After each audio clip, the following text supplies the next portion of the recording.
Adventure का शौक तो सबको होता है, ये हमारे खून में है। हम पहाड़ और समंदर देखते हैं और मन करता है घूमने का। जंगल हमें बुलाता है, आजादी और नई चीजें देखने का वादा करता है। ये अपने आप को परखने का मौका है कि हम असल में किस मिट्टी के बने हैं। कुछ लोग छोटे मोटे तरीके से एडवेंचर करते हैं, वीकेंड पे कैंपिंग, जंगल में हाइकिंग। लेकिन कुछ लोग जैसे क्रिस मैककैंडलिस इसे हद तक ले जाते हैं। वो सब कुछ छोड़ देते हैं कुदरत की गोद में कुछ ज्यादा ढूंढने के लिए। क्रिस मैककैंडलिस एक अच्छे परिवार का लड़का था। उसका फ्यूचर बहुत ब्राइट था, लेकिन क्रिस खुश नहीं था। उसे लगता था कि समाज की उम्मीदें उसे बांध रही हैं। उसे घर, गाड़ी, नौकरी नहीं चाहिए थी। उसे कुछ असली, कुछ सच्चा चाहिए था। उसने सब छोड़ने का फैसला किया।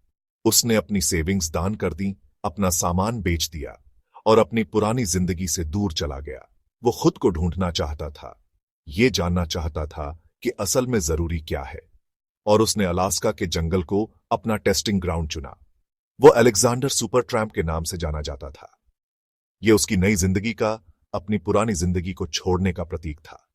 वो अपनी शर्तों पर नई शुरुआत कर रहा था। क्रिस ने अमेरिका में जगह जगह लिफ्ट मांगी, तरह तरह के लोगों से मिला।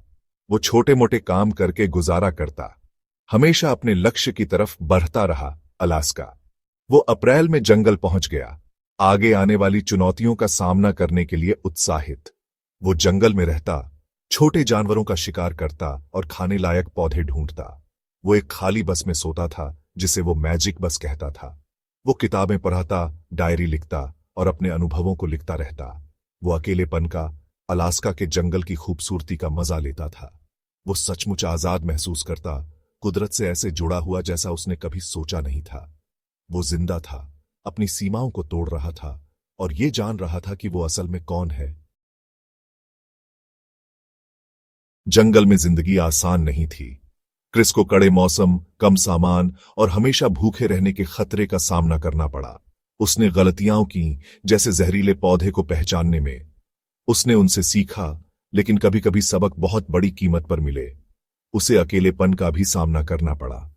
जिस अकेलेपन की उसे चाहत थी, वो बहुत ज्यादा हो गया था। उसे लोगों से मिलने की, साथ की कमी खलती थी। वो अपनी डायरी में अपने संघर्षों के बारे में लिखता था, जो उसकी यात्रा का मार्मिक रिकॉर्ड था। उसका शरीर कमजोर हो गया और उसे एहसास हुआ कि उसने बहुत बड़ी गलती की है। उसने जाने की कोशिश की, लेकिन जिस नदी को पार करके वो जंगल में आया था, अब वो बहुत ऊंची हो गई थी। फंस गया। वो जिंदा रहने के लिए लड़ता रहा, लेकिन उसकी ताकत कम होती जा रही थी। क्रिस मैककैंडलिस की यात्रा आखिरकार दुखद रही। वो अलास्का के जंगल में अकेला मर गया, अपनी नासमझी और कुदरत की ताकत को कम आंकने का शिकार। लेकिन उसकी कहानी आज भी दुनिया भर के लोगों को प्रेरित करती है। ये कहानी जंगल के आकर्षण, आजादी और खुद को खोजने की इच्छा के बारे में है।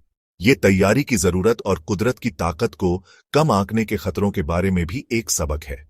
क्रिस की कहानी हमें याद दिलाती है कि एडवेंचर के साथ रिस्क भी होते हैं। ये हमें कुदरत का सम्मान करने, अपनी सीमाओं को समझने का महत्व सिखाती है। लेकिन ये हमें अपने सपनों का पीछा करने, अपनी शर्तों पर जिंदगी जीने और दुनिया के जंगली इलाकों में मौजूद खूबसूरती और अजायबियों को ढूंढने के लिए भी प्रेरित करती है।